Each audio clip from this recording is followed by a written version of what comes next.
Thanks for coming to my channel. This is Midnight Moon Tarot and I'm Diana. This reading is for the astrological sign of Capricorn, Sun, Moon, Rising, Venus, Jupiter, or anywhere else in your birth chart that Capricorn might appear.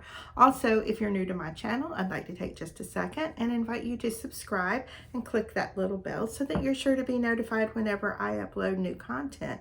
Also, in the description box below, you'll find links to my social media, my Patreon, my PayPal, and links to some really cool things on Amazon I think you guys will like.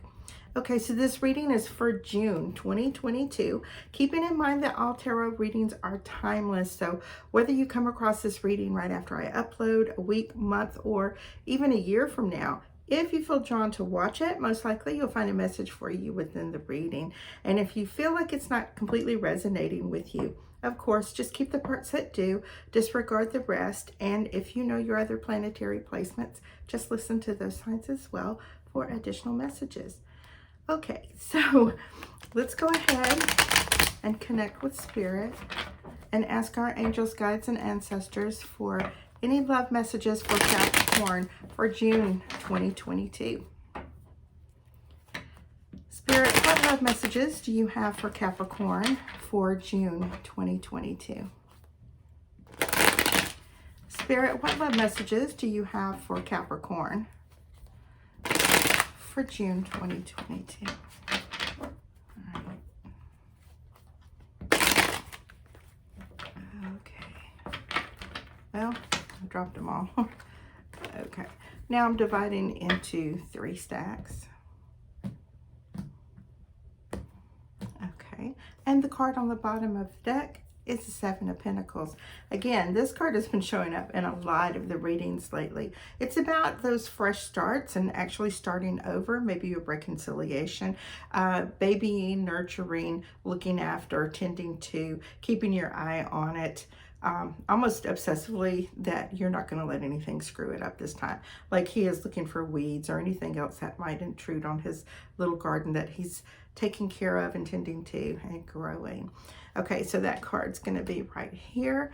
And that card is your overall influence for this reading. And when I do your spread here, I'm going to show you how that card is going to relate to the different cards that come up in your reading. Okay. Now, for those of you who are new here, I do 4 columns, and the first column pertains to you, the things you've been going through in the recent past, things that are currently happening, and the things that are coming towards you, whether it's people, situation, love, whatever. The second column has to do with our twin flame, soulmate, divine counterpart, our karmic partner.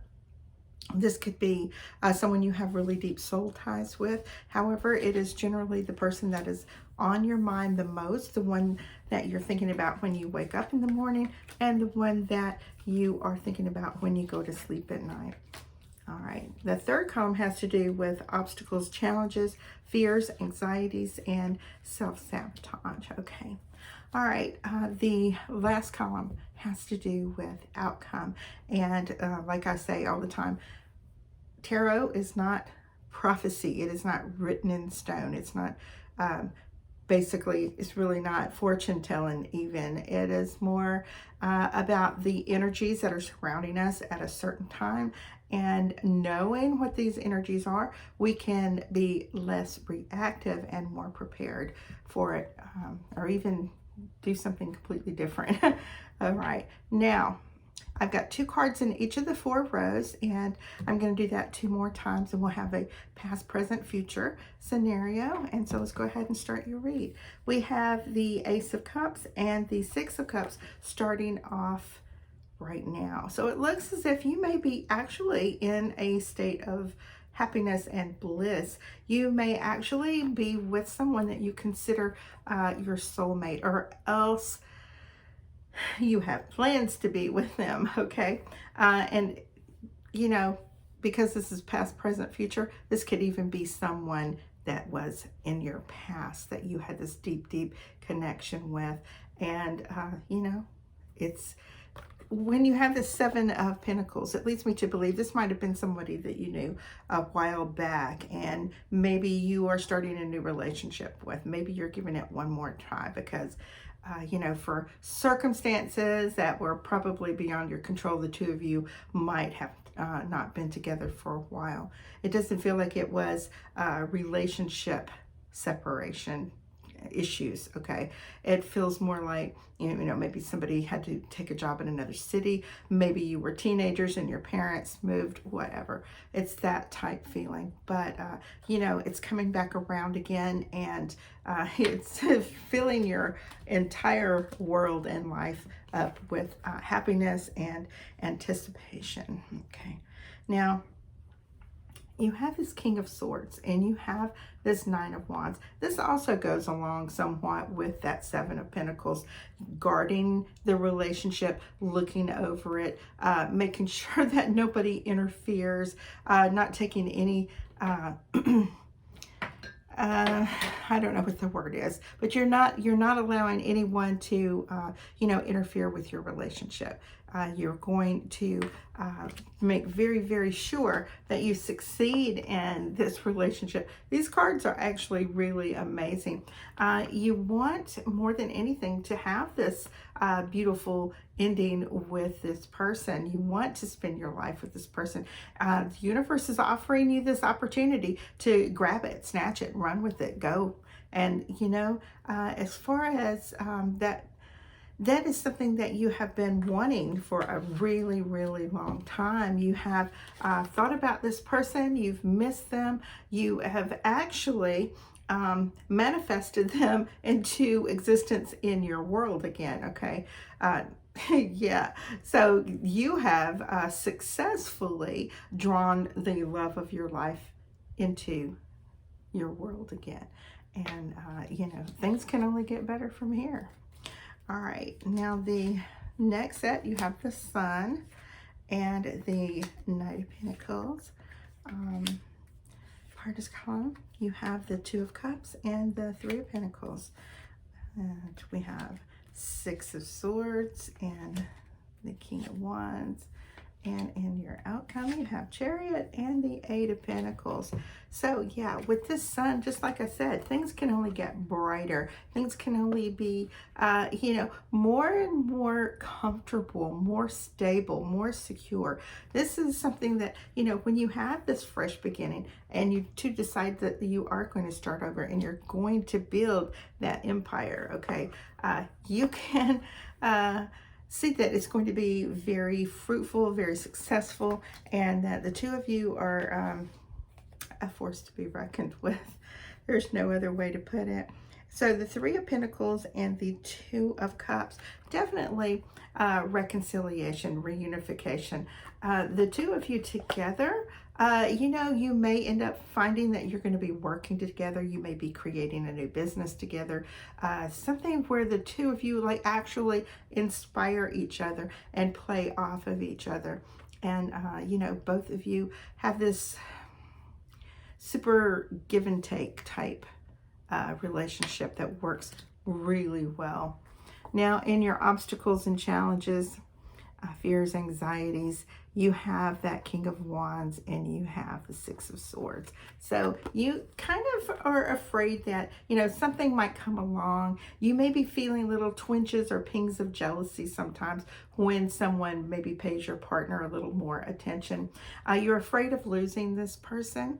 And so, you know, these type things, just like you manifested this person into your life because you love them and miss them so much, you can cause damage by allowing these thoughts that, you know, somebody could steal them away.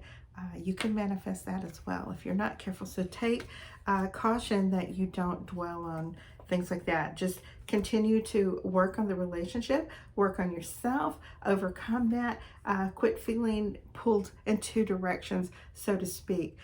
Your love is not going anywhere, okay? See these little sphinxes? They're sitting still. They're not moving, okay? They're staying. I don't see anywhere that your partner is moving away from you at the moment. So this last column, we have the Hierophant and the Eight of Cups. We have Four of Cups and the Five of Swords in your partner's column. We have the Two of Swords and the Four of Pentacles, and we have the Ten of Swords and the Three of Swords. And I just said that there wasn't anything bad showing. Well, this really isn't bad, but the reason you may have been feeling triggered that, you know, maybe somebody was flirting or paying a little too much attention to your loved one, that doesn't mean that they are going to act on it, okay? There's always going to be people who are going to find the person that you are with attractive. They're always going to try. It is never that other person's fault. It's your partner's fault if they take the bait, okay? The other person doesn't owe you any loyalty. The person you are with does. However, the person that you are with really wants this commitment. They really want a long-term relationship with you. They are not looking anywhere else. They are comfortable and happy exactly where they are. All right, now the Four of Cups and the Five of Swords. Definitely you're going to have someone who is like a little bird whispering in your partner's ear, telling them things, trying to, you know, initiate little seeds of doubt in your partner's mind. Your partner is not listening. You see that they're walking away. They're not listening to this. They are totally unimpressed by all this garbage feed that they are being fed, and they may actually decide to you know, have nothing else to do with this friend, and they're recognizing that this friend, this so-called friend, is trying to sabotage your relationship. Now we have Two of Swords and the Four of Pentacles. Definitely a relationship that is worth holding on to. Both of you are going to have to make some decisions. You're going to have to decide that you're not going to allow this type of interference. You're not going to have your feelings for this person influenced. You're not going to allow them to grow those seeds of doubt in your mind. And you both are holding on to this relationship and treating it as if it is the best thing ever, okay?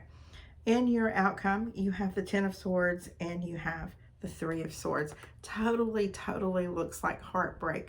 However, this is from your past, and you both have been hurt, and you both have endured separation. Tens are ends of the story, okay? So this means that you have overcome this hurt, you have moved on from it, and even though you might have been hurt in the past, this is not a situation that you are going to have to worry about. Your partner has absolutely no intentions of cheating, of looking elsewhere, or of going outside of your relationship. So just continue to nurture your relationship and protect it from outside influences, okay? All right, Capricorn, that's your reading for June 2022. And I love you guys, and thank you so much for all of your comments, likes, shares, and subscribes. And I will see you very soon. Bye-bye.